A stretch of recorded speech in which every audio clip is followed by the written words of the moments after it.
आज हम लोग बात करते हैं ना कि टीनेजर्स की क्या क्या चैलेंजेस होते हैं।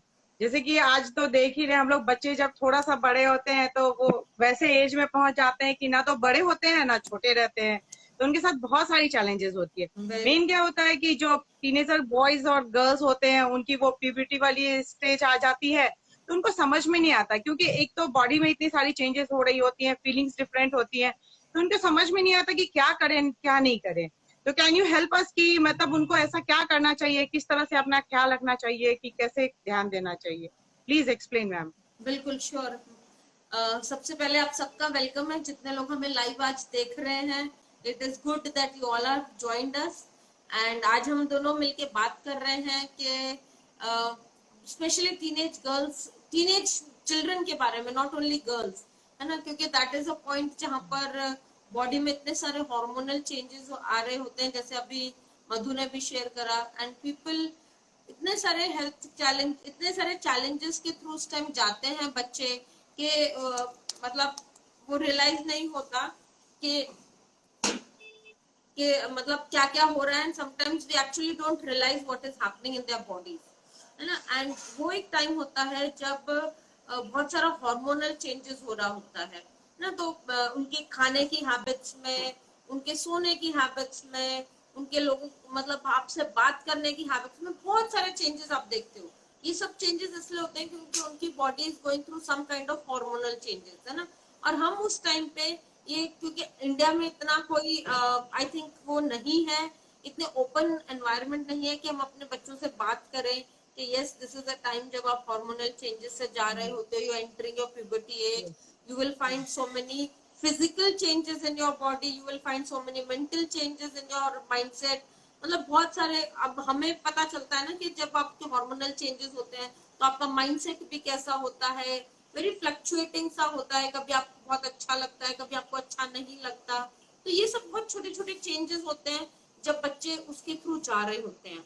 तो मेरा आप सब एज पेरेंट्स, जितने भी हमारे पेरेंट्स यहाँ पर ज्वाइंट हैं and who have this children जो अभी who are entering this puberty age, मतलब क्रॉसिंग दैट 10-11 की एज ग्रुप को क्रॉस कर रहे हैं, तो जस्ट थोड़ा सा ओपन होइए, अपने बच्चों से ज्यादा बातें करिए, समझने की कोशिश करिए। कई बार बच्चे 10-10 11 घंटे सोते हैं इस टाइम पे, तो ये सब चेंजेस होते हैं, बट उनको ओपनली डिस्कस करिए। यस ये चेंजेस होंगे आपकी बॉडी में, आपकी body will go through this changes, so this is normal, you have to just accept it and walk with it or go with it।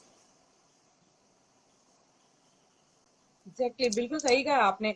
Actually क्या होता है ना कि बच्चों को पता नहीं होता है, बट वो क्या होता है ना, बहुत सारे इधर उधर जाने, पता नहीं कौन कौन से सोर्सेज से नॉलेज लेना चाहते हैं। फ्रेंड्स से पूछेंगे, जो सेम एज के होते हैं उनकी भी सेम चैलेंजेस होते हैं, तो वो हेल्प नहीं कर पाते। इससे क्या होता है ना कि गलत नॉलेज उनके पास आ जाती है, फिर गलत नॉलेज आती है तो उसी को वो कैरी फॉरवर्ड करते हैं।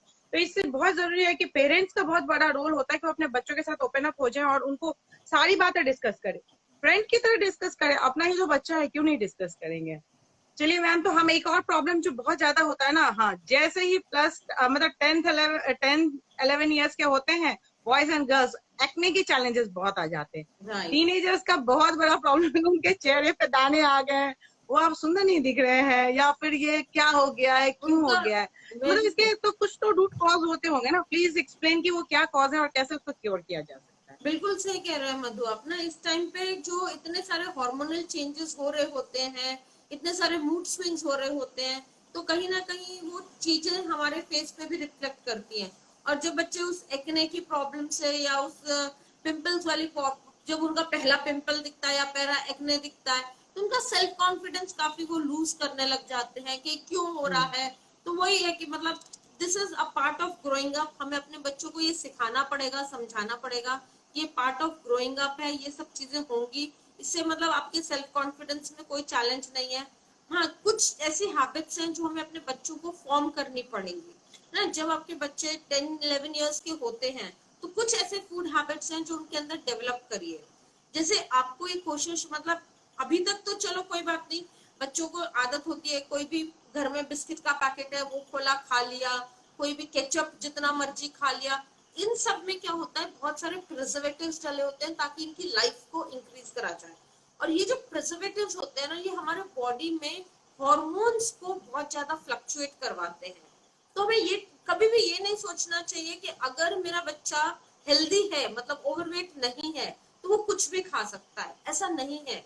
जब भी आप अपने बच्चों को कुछ भी खाने को देते हैं, उसको पीछे मोड़ के पढ़िए उसमें क्या है, क्योंकि जितना ज्यादा हम उसको प्रिजर्वेटिव्स वाले फूड देंगे, उतना ज्यादा उसको आने वाले समय में फेस करेंगे वो लोग चैलेंजेस अपने हेल्थ को लेके, स्पेशली जब वो हार्मोनल इम्बैलेंस वाली सिचुएशन हो जाएगी, है ना।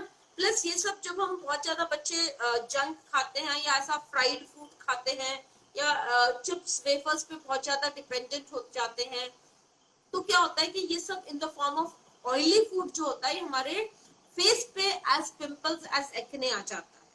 तो हमें एक चीज और डेवलप करनी पड़ेगी, अपने बच्चों को ये सिखाना पड़ेगा कि after every 8 hours you wash your face. You have to keep your skin healthy, you have to maintain that hygiene, है ना। और not only on the face, you have to regularly, अगर मौसम गर्म है तो just go for a bath for twice a day also, है ना। क्योंकि आपकी बॉडी जितनी क्लीन रहेगी, जितनी हाइजीनिक रहेगी, उतने कम चैलेंजेस आप फेस, फिजिकल चैलेंजेस कम फेस करेंगे अपनी बॉडी को लेकर, जब वो हार्मोनल चेंजेस के गो थ्रू कर रही होगी। और जितना ज्यादा हम हेल्दी फूड खाएंगे, मेरा ये कहना है कि आप अपने बच्चों को शुरू से ये हैबिट डालें कि वो फ्रूट्स और वेजिटेबल्स पे ज्यादा डिपेंडेंट हो, बेशर्ते कि going for some kind of packet foods, है ना। डेवलप दैट हैबिट कि बच्चे बहुत सारा कलर्स अपने डाइट में ऐड करें, क्योंकि कलर्स जितने ज्यादा वो खाते हैं उतना ज्यादा वो हेल्दी रहते हैं। वो कलर्स उनको हेल्दी रहने में बहुत हेल्प करता है। तो वो हेल्दी हैबिट्स, मतलब ये मैं नहीं कह रही हूँ कि उनका बिल्कुल जंक खाना, मैगी नूडल्स या बर्गर्स पिज्जा खाना बिल्कुल बंद कर दीजिए। दीजिए, घर में बनाइए, उनमें ज्यादा वेजिटेबल्स ऐड करिए, उनको हेल्दी फॉर्म दीजिए। जैसे अगर आप व्हाइट सॉस का कुछ बना रहे हैं तो उसमें instead of adding lot of butter, lot of adding maida, उसको हेल्दी फॉर्म में बनाइए, है ना। देयर आर वेज, आप आज गूगल करिए, Google is giving you lot of options कि व्हाइट सॉस कैसे हेल्दी बन सकता है। उसको हेल्दी तरीके से बनाइए, अपने खाने में ऑयल्स का यूज को कम करिए। ये सब छोटी छोटी हैबिट्स हैं, जब आप शुरू से अपने बच्चों को जब देंगे तो they will develop into healthy kids, healthy teenagers I should say. हाँ, बाद में हेल्दी एडल्ट बनेंगे। मैम ये भी तो है ना, उनको पानी भी तो बहुत सारा इंटेक करना चाहिए ना, वो भी तो यस बहुत इंपॉर्टेंट यस रोल रखता है ना। यस, वाटर अगर वाटर इंटेक अच्छा मतलब रहेगा तो फिर ये जरूरी नहीं है कि पानी हो। मैं हमेशा बोलती हूँ अपने बॉडी को हाइड्रेटेड रखिए। Hydrated can be liquid in any form. Again, जब हम लिक्विड्स पे डिपेंडेंट होते हैं तो उनको ये आदत शुरू से डालिए कि सोडास, जो ये हमारे एरेटेड ड्रिंक्स होते हैं, इनका बहुत स्ट्रॉन्ग साइड इफेक्ट्स हैं। तो इसके बजाय हम हेल्दी ड्रिंक्स, नींबू पानी घर में बना हुआ, नमक चीनी डाल के नींबू पानी बना के दीजिए। Then you have good fresh juice बनाकर ऑप्शंस है। पानी बनाइए आप। इनफैक्ट अगर आप ये क्या कहते हैं इसको, ड्रिंक्स जो हम लोग घर में बनाते हैं, जिसमें आप स्मूदी। हाँ जी, स्मूदीज बना सकते हैं। वेरी ट्रू, हेल्दी स्मूदीज बनाइए, है ना। जब आप स्मूदीज बना रहे हैं उसमें कुछ पालक डालिए तो ग्रीन कलर मिलेगा। आपके पास स्ट्रॉबेरीज है, स्ट्रॉबेरीज का बनाइए। Try to make it healthy. उनमें कुछ प्रोटीन शेक्स उनको दीजिए। There are lot of ways to keep you hydrated. खाली पानी नहीं है, पानी तो अच्छा पीना ही पीना है, उसके साथ अपने लिक्विड डाइट को इंक्रीज में रखिए। जब हम लिक्विड डाइट अच्छा लेते हैं तो हमारी बॉडी को हाइड्रेटेड रहती है, और जब हाइड्रेटेड रहती है तो वी टेंड के हमारी बॉडी ऑब्वियसली हेल्दी डेवलप होगी। तो मैम आप ये कहना चाहती हैं कि पहले हमें खुद में हेल्दी आदत इनकलकेट करना पड़ेगा, क्योंकि हम ही फ्रूट्स खाएंगे तभी तो बच्चे भी खाएंगे। तो पेरेंट्स को ही देख के करते हैं, जो भी करते हैं वो कॉपी करते हैं, वो देखेंगे हमें अच्छा खाते तो खाएंगे। तो मतलब बिल्कुल, चेंज हमें अपने आप से ही करनी पड़ेगी, है ना। यस। बहुत तो सारे ठीक है, पेरेंट्स एक को और हमारे पास जो बहुत सारे पेरेंट्स को कहिए, फ्रेश सॉरी। फ्रूट्स खाने की आदत नहीं होती है। तो कई बार क्या होता है कि जब हम नहीं खा रहे होते तो हमारे बच्चे भी नहीं खा रहे होते हैं, या हमें मतलब ठीक है, everybody likes that fried food and pizza burgers, तो उसको खाइए। Make it once a week, make it once a fortnight, है ना। अगर बच्चे को पिज्जा खाना है तो उसको बोलिए ठीक है, हम महीने में एक बार पिज्जा खाएंगे। या आपको अगर 2 बार भी खाना है तो पूरा पिज्जा ना खाकर हम लोग 2 पीसेस ऑफ पिज्जा या 3 पीसेस ऑफ पिज्जा शेयर करेंगे। तो मतलब आपको ये नहीं लगना चाहिए कि हम लोग कोई चीज को छोड़ रहे हैं। आपको खाना सब कुछ है, हेल्दी वे में खाना है। एग्जैक्टली, बिल्कुल सही कह रही हैं आप। तो इसी को ना कंटिन्यू करते हुए एक और जो चैलेंज है ना, सेम इसी से रिलेटेड है, that is of obesity. Teenager होते हैं, उनको पता ही नहीं चलता, वही आप बता भी रहे हो ना, क्या खाएं ना खाएं या फिर कुछ उसको कैसे कंट्रोल करें।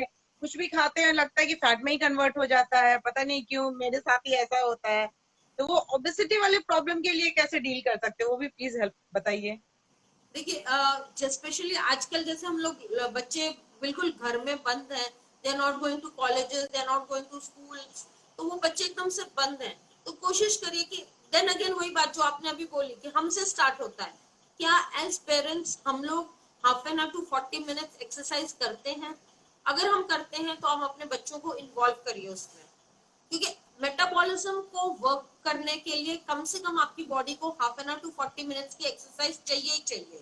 तो आप खुद में जाइए और बच्चों को भी लेके जाइए, है ना। एंड देन एक बहुत छोटा सा टिप दूंगी, कभी भी ना बच्चों को जहां पर वो बैठे हुए सब कुछ वहां सर्व मत करिए। उनको आदत डालिए कि हाँ जी किचन में आपका खाना रखा है, please come and take it. तो एटलीस्ट दे विल, वो अपने रूम से किचन तक जाएंगे, खाना लेंगे, टेबल पे बैठेंगे। मूवमेंट्स वैसे ही बहुत कम है और हम, और अच्छा वो कभी कभी होता भी है ना, बोलते हैं अच्छा मम्मा पानी पिला दो, हम लोग कहते हैं चल ठीक है यार मैं ही पिला देती हूँ। नो, अपने पानी को मैं हमेशा वर्किंग प्रोफेशनल्स को भी यही बोलती हूँ, बच्चों के लिए भी यही बोलती हूँ कि पानी को अपने से थोड़ा दूर रखिए और कोशिश करिए कि वो हर घंटे में 5-10 स्टेप्स आप चल के जाएं, पानी पीजिए और आइए। तो आपकी बॉडी में कुछ एक्टिविटी हो रही है ना।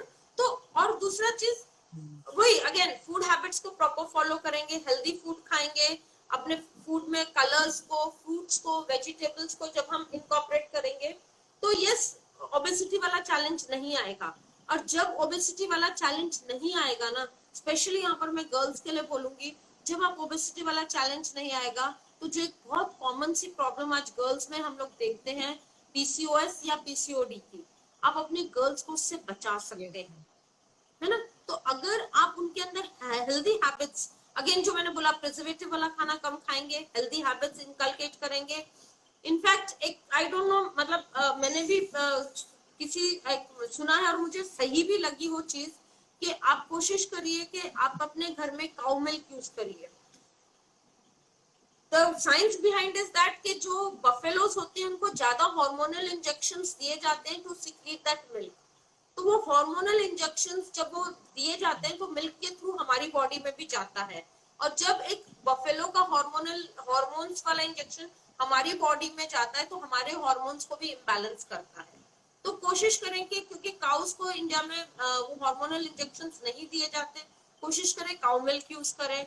कोशिश करें कि आप डबल टोन्ड वाला दूध यूज करें। बहुत ज्यादा एक जमाना था जब हम लोग बोलते थे कि फुल क्रीम मिल्क लाओ, आज हम बोलते हैं कि अगर कोशिश आपके पास ऑप्शन है तो यूज प्लांट मिल्क यूज करिए, आलमंड मिल्क यूज करिए।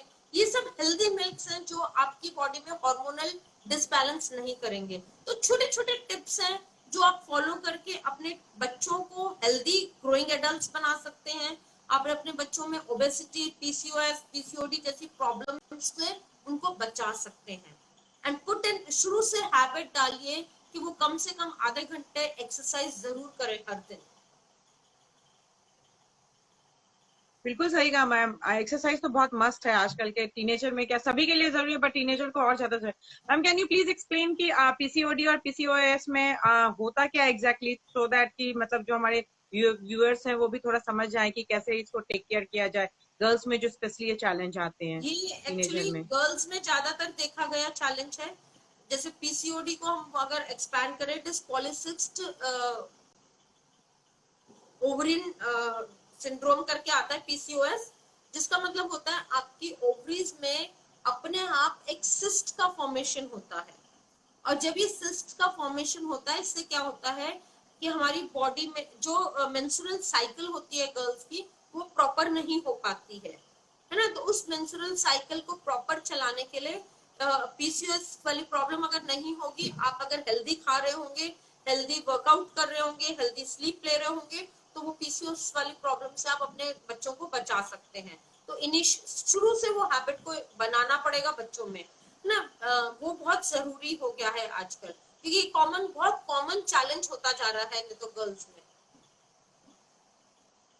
क्योंकि आजकल बहुत सारी चीजें जो है केमिकल से मिलती हैं वैसी वाली रहती हैं, तो ये हार्मोनल चेंजेस भी तो ज्यादा इफेक्ट करती है ना, तो इस वजह से ही होती होंगी। अच्छा राइट। मैम, एक और बात बताइए, एक हमारे पास बहुत बड़ा मिथ है। मिथ ये है कि हमें जो बच्चों है ना उनको प्रोटीन और कैल्शियम की जरूरत नहीं है, वो तो उनके खाने से ही मिल जाता है। लेकिन इसका क्या मेन रोल होता है हमारे टीनेजर बॉयज एंड गर्ल्स के ग्रोथ के लिए, उसके बारे में थोड़ा बताइए ना। ठीक है, बिल्कुल श्योर बात, आपने बिल्कुल अच्छा क्वेश्चन पूछा। क्योंकि कई बार हमें लगता है कि बच्चे तो ग्रोइंग है, उनको तो नीड नहीं है, बट मैं आपको हम्म। बताऊं, जो एक ग्रोइंग चाइल्ड है उसको उसके बॉडी वेट का into 1.75 grams of protein every day चाहिए। मतलब अगर बच्चा 20 किलो का है तो उसको 30 grams of protein, not 30, 35 grams of protein रोज चाहिए, है ना। एंड अगर हम अपनी डाइट को चेक करें तो उससे क्या होगा, जब अच्छा प्रोटीन जाएगा तो आप देखेंगे उसकी ग्रोथ अच्छी होगी, उसका बॉडी वेट नहीं बढ़ेगा जब प्रोटीन कंटेंट अच्छा होगा। हमारा ये बहुत स्ट्रॉन्ग मिथ है कि जिन बच्चों को मतलब वेट गेन होता है उसका कारण प्रोटीन है, बट ये ट्रू नहीं है। अगर आप चाहते हैं कि आपके बच्चे वेट गेन ना करें तो उनको प्रोटीन, अच्छी प्रोटीन डाइट दीजिए, उससे उनका बॉडी भी ग्रो करेगी, उनको हेल्थ चैलेंजेस भी कम होंगे। And similarly it is true for, दूसरा आपने क्या बोला था, प्रोटीन एंड कैल्शियम।